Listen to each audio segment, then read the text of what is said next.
15 شعبان کی جو رات ہے اور 15 شعبان کا روزہ، اس کے حوالے سے بہت زیادہ لوگ سوال پوچھ رہے ہیں، تو میں نے ارادہ کیا میں ایک کلپ ریکارڈ کروا دوں۔ اس میں جو بھی میری ٹوٹی پھوٹی تحقیق ہے، جو میں نے احادیث دیکھی اس بارے میں اور جو علماء کے اقوال دیکھے اور جتنا میں اس کی ریسرچ کر سکا ہوں، اس کا ایک خلاصہ آپ کے سامنے رکھ دوں۔ اگر میں وہ تمام احادیث آپ کو پڑھ کے سناؤں، پھر ایک ایک کی سند پڑھوں، پھر ایک ایک کی سند پہ بحث کروں، تو وہ بات بہت ہو جائے گی لمبی اور کلپ بہت طویل ہو جائے گا۔ تو ایک خلاصے کے طور پر پوری جو ایک تحقیق ہے وہ میں آپ کے سامنے رکھنا چاہتا ہوں۔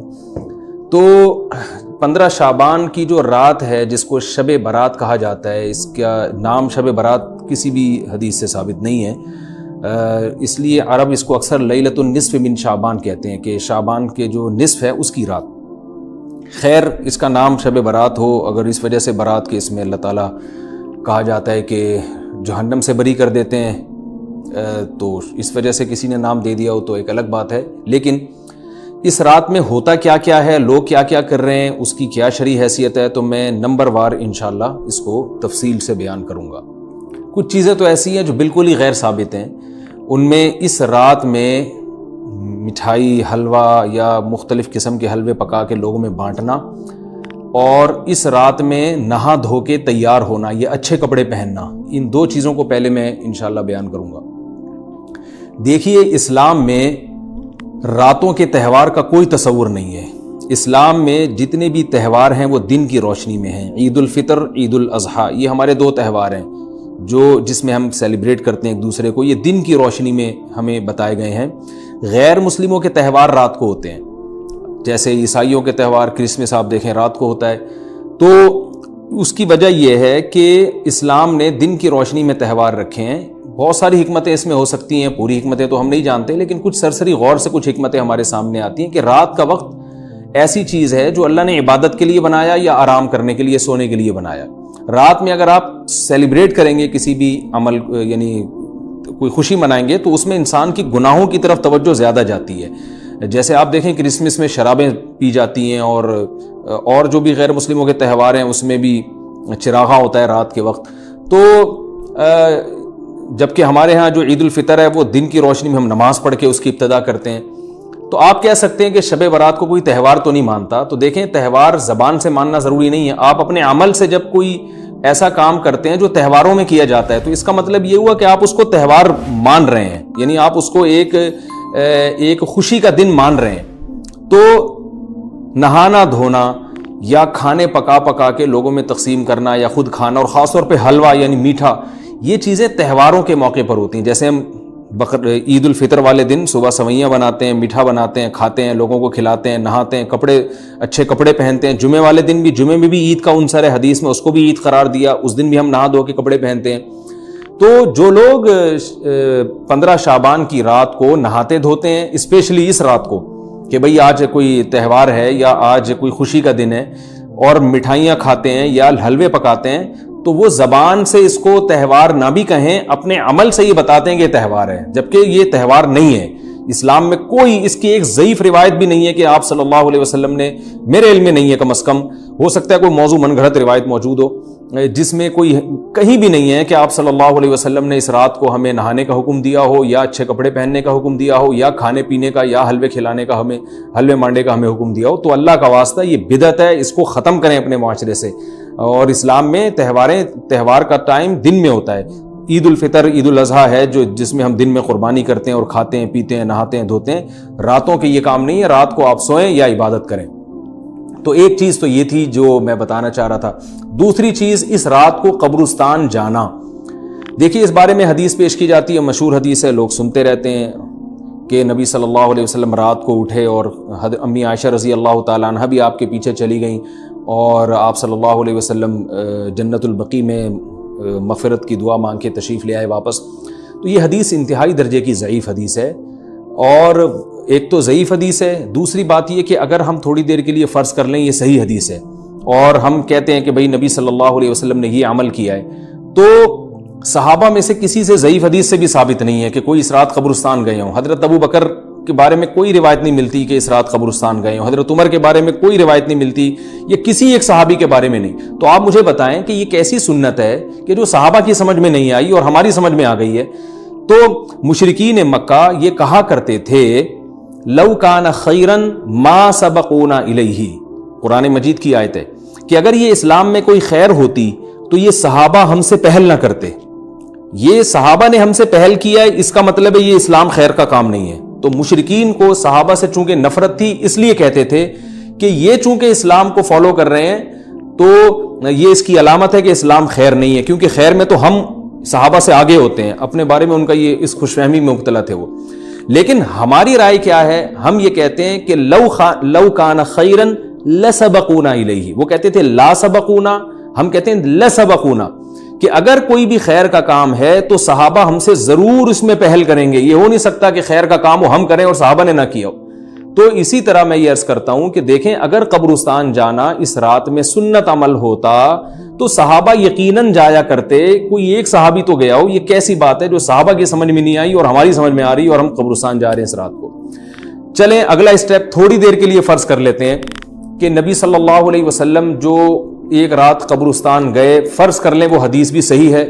یہ بھی فرض کر لیں کہ صحابہ اگرچہ نہیں گئے مگر ہم صحابہ سے بھی زیادہ آگے نکلنے کی کوشش کرتے ہیں اور صحابہ کو سمجھ میں نہیں آیا، ہمیں سمجھ میں آ گیا. تو چلیں فرض کر لیں تھوڑی دیر کے لیے کہ اس رات کو جانا ہم سنت مان لیتے ہیں، آپ کے دلائل ہم مان لیتے ہیں اور صحابہ کی سمجھ میں نہیں آئے لیکن ہماری سمجھ میں زیادہ آ رہا ہے. ہم فرض کر لیتے ہیں، مان لیتے ہیں کہ اس رات قبرستان جانا سنت ہے. تو آپ مجھے بتائیں نبی نے جو عمل جس طرح سے کیا ہو اس طرح سے سنت ہوگا یا آپ اپنی طرف سے، جس کو ہم پشتوں میں کہتے ہیں اخپل طریقے سے کرنا سنت ہے؟ نبی نے فجر کی 2 رکعتیں پڑھی ہیں اور ہر رکعت میں 2 سجدے کیے ہیں. آپ اگر فجر کی 3 رکعتیں پڑھیں گے تو کیا نماز ہو جائے گی آپ کی؟ اب آپ دلیل میں یہ کہیں کہ نبی نے فجر کی نماز پڑھی ہے تو مجھ پر بھی لازم ہے. تو بھائی نبی نے پڑھی ہے تو جیسے نبی کے پڑھنے سے آپ پر پڑھنا لازم ہو گیا تو جس طرح سے پڑھی ہے اسی طرح پڑھنا لازم ہوگا، اخپل طریقے سے پڑھنا لازم نہیں ہوگا. تو اسی طرح یاد رکھیں، فرض کر لیں کہ نبی قبرستان گئے ہیں اور یہ قبرستان جانا سنت ہے تو نبی کس طرح گئے ہیں اور کتنی دفعہ گئے ہیں؟ نبی رات کو چپکے سے اٹھ کے گئے ہیں، کوئی کسی کو آپ نے جمع نہیں کیا، کسی کو بتایا تک نہیں، جو اس حدیث سے پتہ چل رہا ہے ہمیں، اگرچہ یہ ضعیف حدیث ہے لیکن فرض کر لیں یہ صحیح ہے. تو کہیں پتہ بھی نہیں چل رہا، چپکے سے قبرستان گئے اور چپکے سے واپس آئے اور پوری زندگی میں ایک دفعہ گئے. جبکہ ہمارے ہاں ہر سال قبرستان میں لوگ جا رہے ہیں، جب بھی شب برات آتی ہے لوگ قبرستان جاتے ہیں ہر سال. نبی ایک دفعہ گئے اور آپ ہر سال جا رہے ہیں. نمبر 2، جاتے جتھوں کی شکل میں، نبی تو چپکے سے گئے ہیں. تو آپ رات کو 2-2:30 بجے ذرا چپکے سے اٹھیں اور تنہائی میں جب قبرستان میں وحشت ہو اور اندھیرا ہو اور وہاں قبرستان جائیں، اتنا دم ہے آپ میں، تو ہم کہیں گے بھئی آپ نے نبی کی سنت کو زندہ کیا ہے. لیکن آپ تو جتھوں کی شکل میں جا رہے ہیں، نہا دھو کے جا رہے ہیں، خوشبو لگا کے جا رہے ہیں، تیار ہو کے جا رہے ہیں، اور جو کچھ وہاں خرافات ہو رہی ہیں قبرستان میں وہ تو ساری دنیا کو معلوم ہے. میلے ٹھیلے لگے ہوئے ہیں وہاں پہ، گولے گنڈے بک رہے ہیں، برگر بک رہے ہیں، گول گپے بک رہے ہیں وہاں پہ، اور پھول الگ بک رہے ہیں، ہار پھول قبروں پہ چڑھانے کے لیے. کیا بدماشی ہے یہ! کیا منہ دکھائیں گے رسول اللہ صلی اللہ علیہ وسلم کو قیامت کے دن؟ آپ کے سامنے کیا وہ حدیث نہیں ہے کہ نبی صلی اللہ علیہ وسلم نے فرمایا کہ روایت میں آتا ہے کہ کچھ لوگ قرب میدان حشر میں آئیں گے تو ان کے چہرے ایسے ہوں گے جیسے میری امت کے چہرے ہوتے ہیں، میری امت کی شکل ہوتی ہے. حدیث کا مفہوم میں بیان کر رہا ہوں. تو جب وہ حوض کوثر کا پانی پینے کے لیے میرے پاس آئیں گے تو فرشتے ان کو بھگائیں گے، سحقن سحقن. تو آپ صلی اللہ علیہ وسلم پوچھیں گے یہ تو میری امت ہے، آپ تو فرشتے کیا کہیں گے کہ یہ آپ کی وہ امت ہے جنہوں نے آپ کے دنیا سے جانے کے بعد دین میں ایسی چیزیں ایجاد کر لی تھی جن کا آپ نے حکم نہیں دیا. تو آپ کیا فرمائیں گے؟ سحقن سحقن، دور کرو ان سے. تو ایسا نہ ہو کہ ہم قیامت کے دن رسول اللہ صلی اللہ علیہ وسلم کی شفاعت سے محروم ہو جائیں. تو اللہ کا واسطہ قبرستان مت جائیں اس رات، گھر میں بیٹھیں آرام سے، یہیں بیٹھ کے میت کے لیے مغفرت کی دعا کریں. اور اگر آپ سمجھتے ہیں نہیں یہ حدیث بالکل صحیح ہے اور جانا لازمی ہے تو پھر تنہائی میں جائیں، ایسے قبرستان کا انتخاب کریں جہاں آپ کے علاوہ کوئی بھی نہ ہو، اور پھر چپکے سے جائیں اور پتلی گلی سے واپس آ جائیں آپ. اگرچہ ہم تو اس کو بھی نہیں مانتے لیکن اگر کرنا ہے تو پھر اس طریقے سے عمل کریں اگر آپ حدیث کو فالو کرنا چاہتے ہیں آپ اپنے خیال کے مطابق. تو یہ 2 باتیں ہو گئی. ایک تیسری چیز کیا ہے؟ کیا قرآن اس رات میں نازل ہوا ہے اور تقدیر کے فیصلے اس رات میں ہوتے ہیں؟ دیکھیے قرآن میں 2 جگہ اللہ نے اس مضمون کو بہت وضاحت سے بیان کیا. ایک سورہ دخان میں انا انزلناہ فی لیلۃ مبارکہ کہ ہم نے اس کو مبارک رات میں نازل کیا، اور اللہ نے فرمایا فیہا یفرق کل امر حکیم، اس میں حکمت والے فیصلے ہوتے ہیں اس رات میں. دوسری جگہ 30ویں پارے میں سورہ قدر میں اللہ نے فرمایا انا انزلناہ فی لیلۃ القدر، ہم نے اس قرآن کو لیلۃ القدر میں نازل کیا، اور اس میں بھی اللہ نے فرمایا تنزل الملائکۃ فیہا کہ فرشتے اس رات میں اترتے ہیں بإذن ربہم من کل امر، تمام قسم کے معاملات لے کے۔ تو یہاں بھی اللہ بتا رہے ہیں کہ جو 1 سال کے فیصلے جس رات میں ہوتے ہیں اور فرشتوں کے حوالے کیے جاتے ہیں، وہ رات اور قرآن کے نازل ہونے والی رات ایک ہی ہے، یہ الگ الگ راتیں نہیں ہیں۔ اور سورہ قدر میں اللہ نے فرما دیا واضح لفظوں میں کہ وہ لیلۃ القدر کی رات ہے۔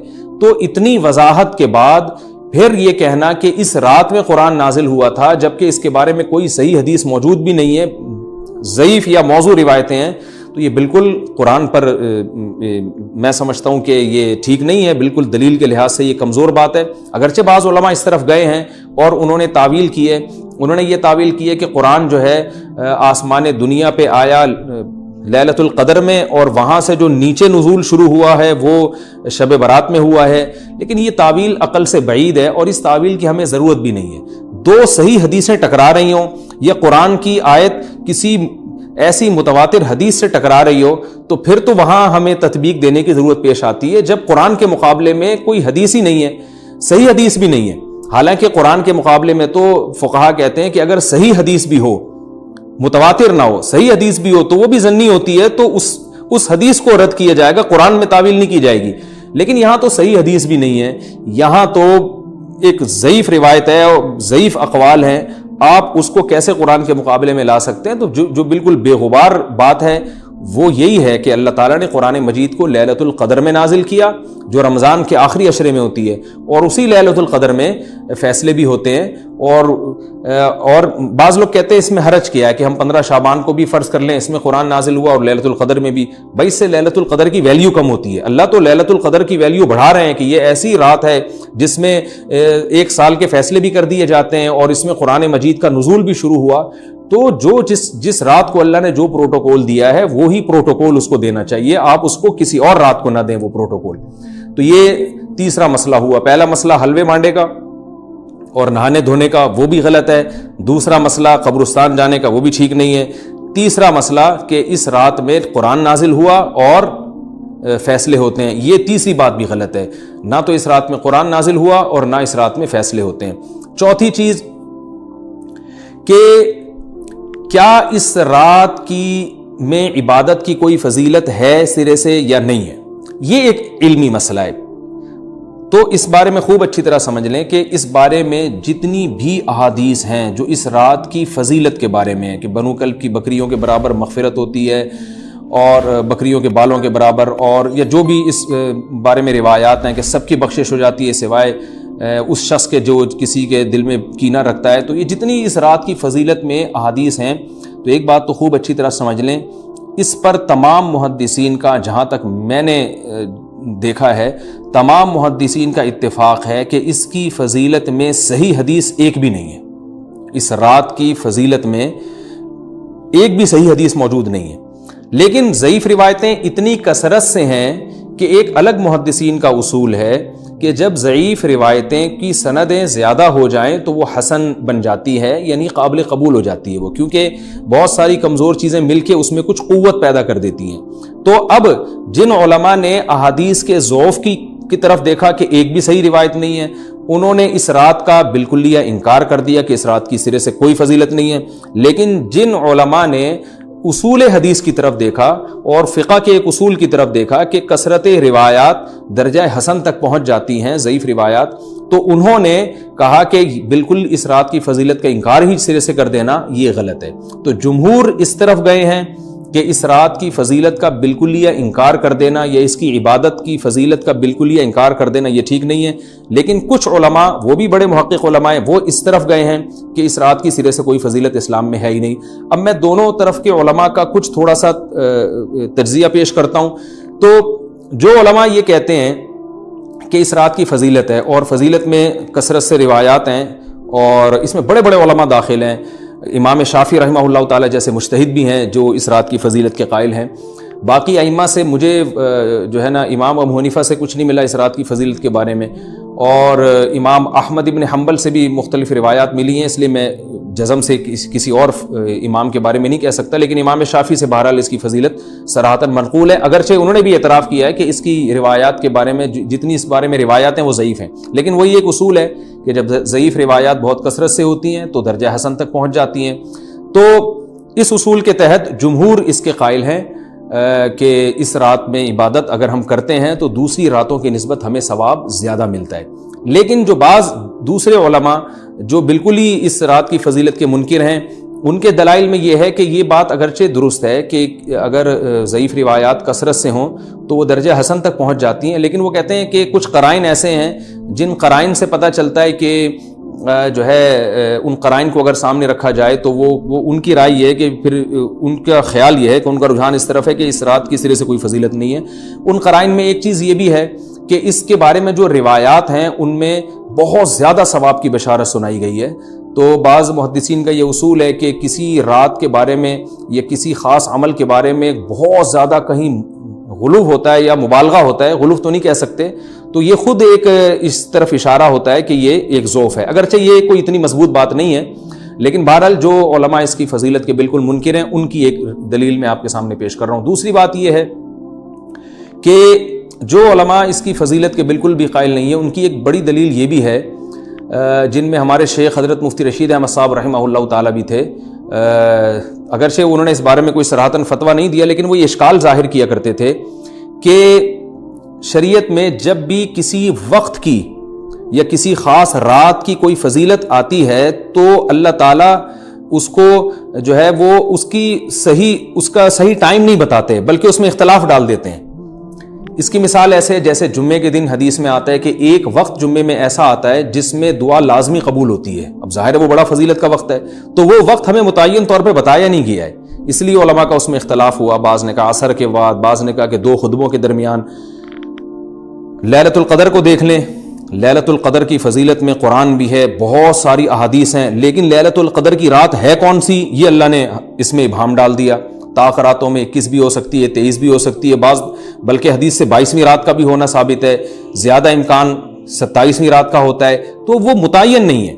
تو جو علماء کہتے ہیں اس کی سرے سے کوئی فضیلت ہی نہیں ہے، ان کا رجحان وہ ان کی ایک یوں سمجھیں کہ دلیل تو نہیں لیکن ایک استئناس کہتے ہیں اس کو، کہ اس سے ان کے اس نظریے کو تقویت ملتی ہے کہ اگر یہ اس کی اتنی زیادہ فضیلت ہے تو اس کی تعیین میں اختلاف بالکل بھی نہیں ہے، تو یہ وہ کہتے ہیں کہ یہ مزاج شریعت کے خلاف ہے۔ اور تعیین میں اختلاف ہوتا کیوں ہے؟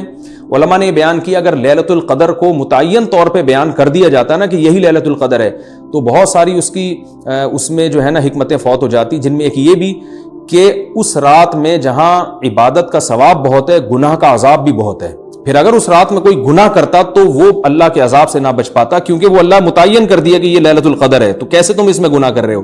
اب معاملہ اللہ نے مبہم رکھ دیا کہ بھئی یہ بھی ہو سکتی ہے تو اگلے دن بھی ہو سکتی ہے۔ اور ایک فائدہ یہ بھی اس میں رکھا متعین نہ کرنے میں کہ لیلۃ القدر انہی کو ملے جو تلاش کریں، جو پورا عشرہ جاگیں گے ان کو لیلۃ القدر ملے گی۔ اگر اللہ اسپیسیفک دن بتا دیتا کہ 21ویں ہے، 23ویں ہے یا 25ویں ہے یا 22ویں ہے تو بہت سارے لوگوں کو لیلۃ القدر مل جاتی، تو اللہ نے جو مبہم رکھا ہے نا، تو ایک رات کی فضیلت اللہ نے بڑھا دی مگر اس کی تعیین میں ابہام پیدا کر دیا تاکہ جو پورا عشرہ جاگے گا اسی کو لیلۃ القدر ملے گی، اس کے علاوہ ہر آدمی کو نہ ملے۔ وہ ایک اللہ کی ایک حکمت ہو سکتی ہے اس میں۔ تو یہ 2 حکمتیں ہیں کہ اس میں گناہ اگر کوئی کرے تو اس پر عذاب نہ آ جائے، کیونکہ اگر متعین کر دیا جائے گا تو پھر گناہ کیسے تم کر رہے ہو اس رات میں، تو اللہ نے اس میں بھی ابہام پیدا کر دیا۔ جو گناہ کرنے والا ہے اگرچہ وہ بڑا گناہ گار ہے اس رات میں، چاہے وہ رمضان کا آخری عشرے میں کسی رات میں بھی گناہ کرتا ہے، لیکن کم از کم اتنا عذر تو ہے کہ اس کو کیا پتا تھا کہ یہ آج لیلۃ القدر ہوگی۔ تو جو 15 شعبان کی رات ہے اس کی بہت زیادہ فضیلت ہے، تو پھر یہ رات کو متعین کیوں کر دیا گیا؟ یہ ان علماء کی دلیل میں بیان کر رہا ہوں جو اس کی فضیلت کے بالکل بھی قائل نہیں ہیں، لیکن بہرحال حقیقت یہ ہے کہ جمہور علماء اس کی فضیلت کے قائل ہیں، کیونکہ یہ جو میں نے دلائل دیے کہ وہ علماء جو اس کی فضیلت کے سرے سے منکر ہیں ان کے یہ دلائل کو ہم دلیل نہیں کہیں گے بلکہ استئناس کہیں گے، کہ استئناس کہتے ہیں کہ ایک چیز استدلال نہیں ہے بلکہ ان اپنے نظریے کی تقویت کے طور پر ایک چیز کو پیش کر دینا جس سے یہ لگتا ہو کہ واقعی یہ صحیح کہہ رہے ہیں، اس کو استئناس کہتے ہیں، میں جو آسان لفظوں میں سمجھانے کی کوشش کر رہا ہوں۔ اور ایک استدلال کہتے ہیں کہ ایک ریسرچ کو، ایک پوری تحقیق کو۔ تو جمہور کا مذہب ایک اصول پر مبنی ہے کہ بھئی اتنی ساری روایات ہیں اور ضعیف ہیں، ان میں ٹھیک ہے کچھ موضوع بھی ہیں لیکن بہت ساری ایسی ہیں جو موضوع بھی نہیں ہیں، تو ضعیف روایات ہیں جب اتنی کثرت سے ہیں اور اس میں ہے بھی عبادت کا تذکرہ، تو عبادت کرنے میں کوئی حرج بھی نہیں ہے. تو لہذا انہوں نے اس کو جو ہے نا اس کو دلیل بنایا ہے، اور اصول کے لحاظ سے یہ بات درست ہے. تو اس اصول کو اگر کوئی فالو کرنا چاہے تو اس رات کی عبادت اس کے لیے بالکل ٹھیک ہے، اور اللہ کی رحمت سے امید ہے کہ اس میں اس کو ثواب زیادہ ملے گا. تو جمہور ایک طرف ہیں اور بعض علماء دوسری طرف ہیں. تو یہ میں نے صرف اس لیے بیان کر دیا کہ اس رات کی فضیلت میں اتفاق نہیں ہے، بلکہ مختلف فی ہے، مجتہد فی ہے، اختلاف رائے اس میں ہو سکتا ہے. تو اگر کوئی عالم اس رات کی فضیلت کا بالکلیہ انکار کرے اور ان علماء کا بھی احترام کرے جو اس رات کی فضیلت کے قائل ہیں، تو پھر اس عالم پر رد کرنے کا حق نہیں ہے. دوبارہ میں اپنی بات کو ریپیٹ کرتا ہوں، اگر کوئی عالم یہ کہے کہ اس رات کی سرے سے کوئی فضیلت نہیں ہے تو اس عالم پر طعن و تشنیع جائز نہیں ہے، کیونکہ ان کے بھی کچھ نہ کچھ استدلالات ہیں. ہاں اگر کوئی عالم اس رات کی فضیلت کا انکار کر کے جمہور کے مذہب کو بالکل غلط قرار دیں اور اس عمل کو یہاں اس رات کی عبادت کو بالکل بدعت قرار دیں، اور جو اس رات میں عبادت کر رہے ہیں یا اس کی فضیلت کے قائل ہیں ان کو بدعتی قرار دیں، تو یہ غلو ہو جائے گا، یہ زیادتی ہو جائے گی، جو کہ بالکل غلط ہے. کیونکہ جب دونوں طرف دلائل ہیں تو اعتدال والی رائے اختیار کرنی چاہیے، اور کسی ایک طرف بہت زیادہ جھکاؤ یا کسی ایک کو 100% غلط قرار دے دینا، بدعتی قرار دے دینا، یہ درست نہیں ہے. تو ہماری قوم میں ایک مزاج ہے کہ بس اپنی رائے کو مسلط کرتے ہیں اور دوسرے کی رائے کو مانتے ہی نہیں. تو عوام کے لیے کیا ہے؟ لوگ کہتے ہیں مفتی صاحب کنفیوز کر دیا آپ نے، تو لٹکا کے چھوڑ دیا ہمیں. بھائی میں کنفیوز نہیں کر رہا، عوام جمہور کے مذہب کو فالو کرے گی. جمہور میں بڑے بڑے علماء ہیں، وہ اس کی فضیلت کے قائل ہیں، اور وہ اس کے قائل ہیں کہ اس رات میں عبادت کرنی چاہیے، تو آپ جمہور کے مذہب کو فالو کر سکتے ہیں. تو اب یہ بات تو ہو گئی جمہور کا مذہب، میں نے آپ کو بتایا کہ وہ اس رات میں فضیلت کے قائل ہیں کہ اس رات میں عبادت کرنی چاہیے. لیکن کیسے کرنی چاہیے؟ اس پر تمام علماء کا اتفاق ہے کہ مسجد میں جتھے بنا کے جانا یا اجتماعی عبادت کرنا یہ بالکل بدعت ہے، بالکل ناجائز ہے. اسی طرح کوئی مخصوص قسم کی نماز پڑھنا کہ پہلی رکعت میں یہ والی صورت، تو دوسری میں یہ والی صورت، تو تیسری میں یہ والی صورت، یہ بالکل بدعت ہے. صلاۃ التسبیح کی جماعتیں بدعت ہیں. تو ایک ہی راستہ ہے آپ کے پاس، آپ عبادت کرنا چاہتے ہیں تو انفرادی طور پر ایسے عبادت کریں جیسے عام دنوں میں آپ عبادت کرتے ہیں، ویسے ہی نماز پڑھیں جیسے عام دنوں میں نماز پڑھتے ہیں. کوئی مخصوص صورتیں، مخصوص رکعتیں نہیں ہیں. جتنی اللہ توفیق دے، تنہائی میں آپ 2 رکعتیں، تہجد کی 4 رکعتیں، 6 رکعتیں، 8 رکعتیں، 16 رکعتیں، جتنی اللہ توفیق دے آپ رات کو کھڑے ہو کر انفرادی نماز پڑھیں. دعائیں مانگیں اللہ تعالیٰ سے، قرآن کی تلاوت کریں، تسبیحات کریں. جتھے نہ بنائیں مسجد میں، چراغاں نہ کریں، بتیاں نہ لگائیں، قبرستانوں پہ رش نہ کریں. یہ سب ناجائز اور سب حرام ہے، گناہ ہے. اس کا اسلام میں کوئی تصور نہیں. کرنا ہے تو صرف ایک کام آپ کر سکتے ہیں کہ صرف عبادت کریں، اور اللہ کی رحمت سے امید کی جا سکتی ہے کہ اللہ تعالیٰ اس رات میں آپ کو عبادت کا دوسری راتوں کی نسبت ثواب عطا فرمائے گا. کیونکہ آپ اگر جمہور علماء کو فالو کر رہے ہیں تو ہمیں یعنی جن کے پاس علم نہیں ہے تو ان کو علماء ہی کو فالو کرنے کا اللہ نے حکم دیا ہے. تو آپ جمہور علماء کی رائے پر عمل کرتے ہوئے اگر عبادت کرنا چاہیں تو اللہ کی رحمت سے امید ہے کہ انشاءاللہ آپ کو ثواب ملے گا. لیکن عبادت کا کوئی مخصوص طریقہ ہرگز نہیں ہے. پمفلیٹ بٹ رہے ہوتے ہیں کہ یہ والی صورت پڑھنے سے یہ ہو جائے گا، تو یہ والی صورت پڑھنے سے یہ ہو جائے گا، یہ بالکل غلط ہے. تو انفرادی عبادت ہوگی اور ایسے ہی عبادت کا طریقہ ہوگا جیسے پورے سال ہوتا ہے. نماز اسی طرح پڑھی جائے گی جیسے پورے سال پڑھی جاتی ہے. دعائیں مانگی جائیں گی. اپنے طور پر اجتماعی سطح پہ کوئی عمل نہ کیا جائے. اللہ تعالیٰ سے دعا ہے کہ اللہ تعالیٰ ہمیں سمجھ